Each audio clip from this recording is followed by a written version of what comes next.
So NFL preseason is underway, which means the regular season is only about a month away.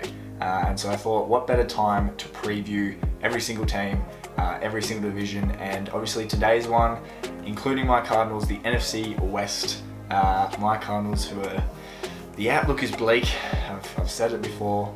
It's obvious. Everyone's predicting us to be the worst team in football, which is fair enough.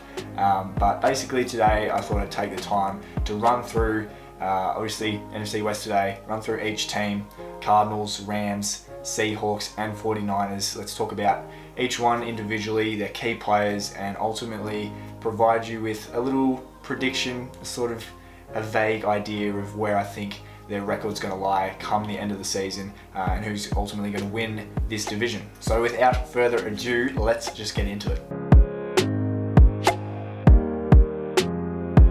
And of course, I'm just going to get them out of the way to begin with. My Cardinals, the Arizona Cardinals. As I said, the outlook is bleak. Everyone, I think, is predicting them to be the worst team in football, to have the worst record. Which is fair enough. I also don't think they're going to be doing too well, which is unfortunate given that I will be in America for the first time in my life to watch them later in the year. Hopefully Kyler Murray is fit and healthy by then, because otherwise I might be a little bit cut, but that's neither here nor there. The point is, Cardinals roster is very, very bad on paper. They've sort of stripped it back. They've lost a number of big players over the last couple of years. And then obviously the big one you can't not talk about, Kyler Murray, number one quarterback, is going to be out for maybe half the season, maybe more, maybe less. There's no real timeline at the moment on him. He's obviously been ramping it back up in terms of his rehab and getting back into the swing of things, but there's still a long way to go. ACL injury, massive injury, so it takes time to get back. And for someone as mobile as him, who did it in the way he did, no contact, it's important for him to really get it right, because you don't want to be in a hole of knee injuries and doing that sort of thing again. So Kyler Murray, once he does come back, maybe he is the type of player that can sort of get you a few wins just off his own back. And I mean, that's really what you want from a franchise quarterback. But yeah, the pre-Kyler Murray especially, it's going to be very, very rough. However, we did win in the preseason. We got one win. So all you people out there, I've seen a couple of articles saying that this could be the next 0-win team. I don't think we're going to be that bad, but yeah, Cardinals are more than likely finishing last in this division.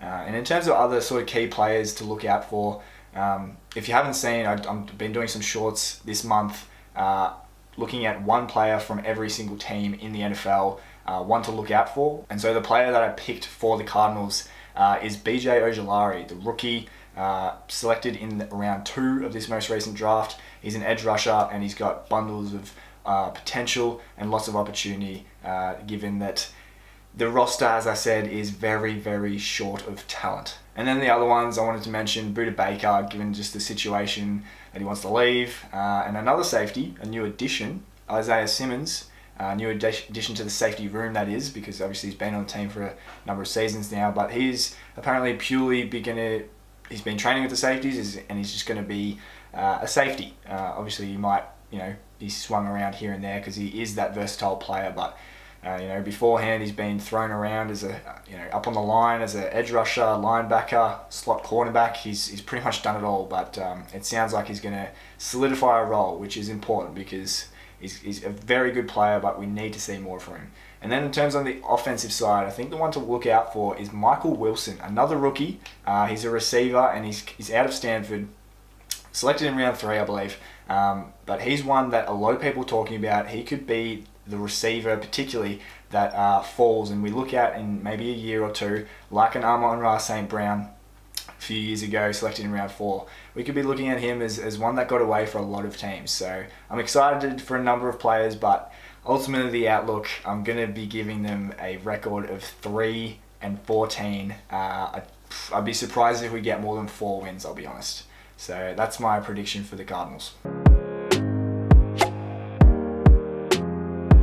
Alright, next up I'm going to talk about the LA Rams, another team in this division that looking at this upcoming season, it doesn't look like it's going to be a great one for them. I think it will be quite similar to the season that they just had. Obviously, coming off the Super Bowl, it was pretty much disastrous from the get-go. They had, I think, the worst Super Bowl defense ever in terms of a defending year. And a lot of that did have to do with the injuries in terms of Matt Stafford was really sort of hurt, and that's your main quarterback. And then your best wide receiver, one of the best in the league, Cooper Kupp, misses sort of that last third, maybe half of the year. And injuries play a big part, and they obviously do happen for everyone, but it really hurt this LA team that are pretty dependent on those sort of players. And so going into this campaign, while like Stafford and Kupp, they will be coming back, and you hope that they sort of stay injury free, and that will obviously help them being on the field. The other side of the ball, the defense, they have lost a number of players, a number of good quality players. Obviously the big one, Jalen Ramsey, one of the best cornerbacks in the league, period. He's gone to Miami, so that's a big hole to fill there. But then there's other names, the couple of safeties that they lost, Taylor Rapp and Nick Scott. Taylor Rapp's gone to the Bills and Nick Scott to the Bengals. So there's a couple of holes to fill. Leonard Floyd's now gone. So Aaron Donald is sort of just there on his own in a sense. So a lot of opportunity, but a lot of holes to fill on a Rams team that the outlook is not as good as it has been a couple seasons ago. But a couple of key players that I want to point out. One is Cam Akers, the running back. Obviously, sort of turbulent year in terms of he made it known that he wanted to leave. The Rams tried to find a suitor for him, but they weren't happy with the deals, obviously, and he ended up staying. And that sort of relationship was a bit fractured by the sounds of things. But ultimately, he's still there, and I think, fresh sort of start going into a new season. He's a quality player, quality running back. Had that big injury, the Achilles tear, a season or two ago now. But ultimately, I think he's set up for a very big year. And he's a quality player, as I mentioned, so excited to see what he can do.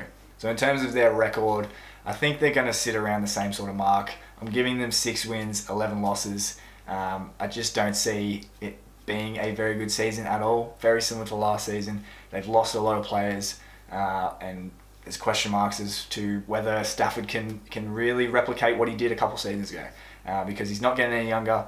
He's also had those injury clouds, and a lot of holes on this sort of team. So 6 and 11 for me. Now onto the Seattle Seahawks. They've had a season without Russell Wilson, and it was a very good season, a surprisingly good season. Geno Smith stepped up in a big way, and he's got the lead quarterback role again this season, obviously. And it's exciting times at Seattle, I reckon, because they've got a very exciting crop of players in terms of the young talent that they've acquired over the last couple of drafts. Obviously, they got that massive haul for Wilson from Denver, and they've used those picks in the last couple of drafts. And then they've nabbed a fair few good young players. Obviously, last season we saw the likes of Kenneth Walker at running back, and Tariq Woolen in particular, the cornerback. They sort of headlined it for the Seahawks.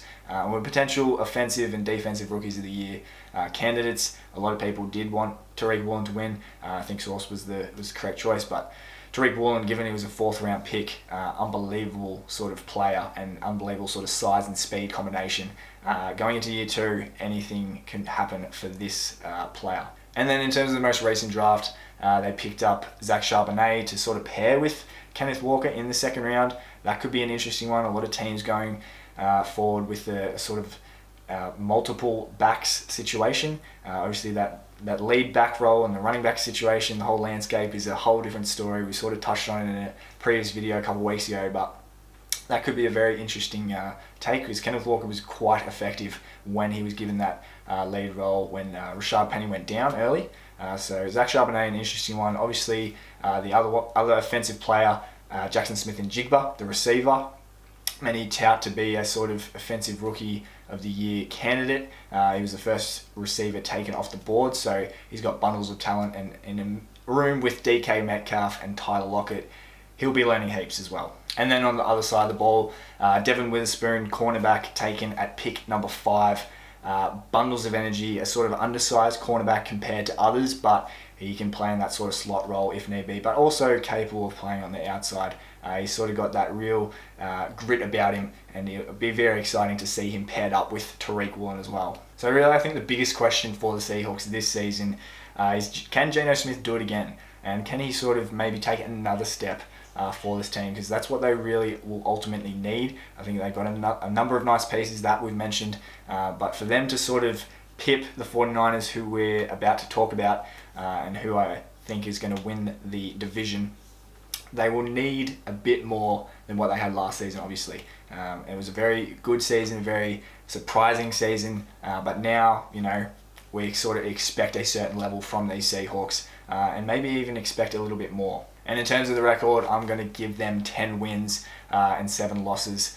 I think it will be a double-digit win season. It will get them just sneaking into the playoffs, potentially, I reckon, and maybe, hopefully for them, they can win a playoff game.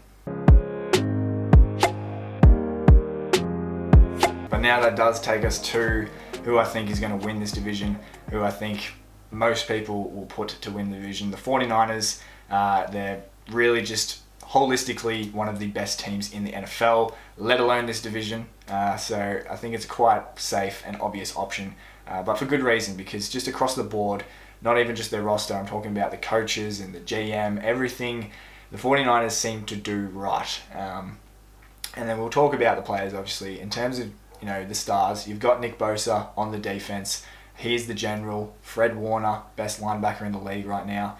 And then flip side, Trent Williams, one of the best tackles to ever play the game.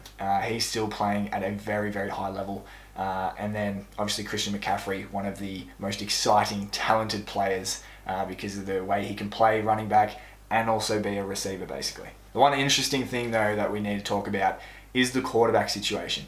Obviously, at the moment, it's leaning towards Brock Purdy being the number one option, because today Trey Lance and Sam Darnold were sort of battling it out against the Raiders. Very sort of intriguing to see what happens with Trey Lance, given how much they gave up for him years ago. I think it was three first-round picks maybe to get up to number 3. And he's sort of falling into obscurity, which is it's sad to see, because we haven't really seen much from him. He had a massive injury last season, obviously taking him out. Jimmy Garoppolo's gone now. Sam Darnold addition as maybe the second string, maybe the third, who knows? And then Brock Purdy out of nowhere, finishing the season off and finishing it well in this 49ers system. And that's why this 49ers team is so good. I mentioned the system.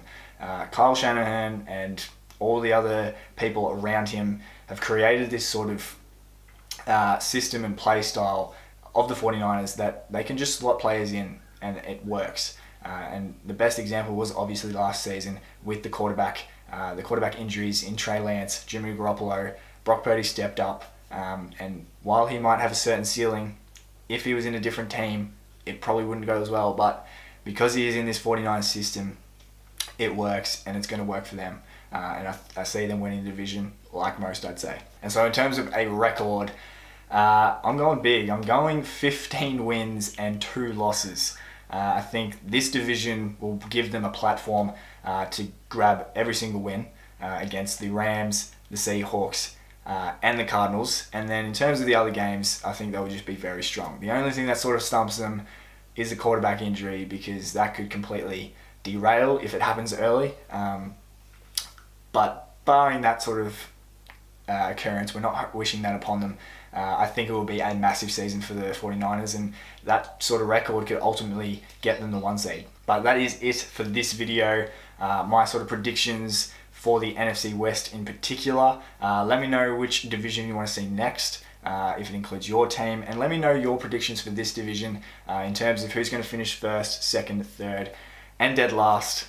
My Cardinals, I imagine. But if you did enjoy this video, consider liking and subscribing if you're new here. There's going to be plenty more NFL content. Of course, I mentioned the shorts earlier, so check them out if you want to, and subscribe to see the next predictions for every other division before the NFL season begins. So if you did like the video, chuck us a like and let me know in the comments below. But I'll see you in the next one. Cheers.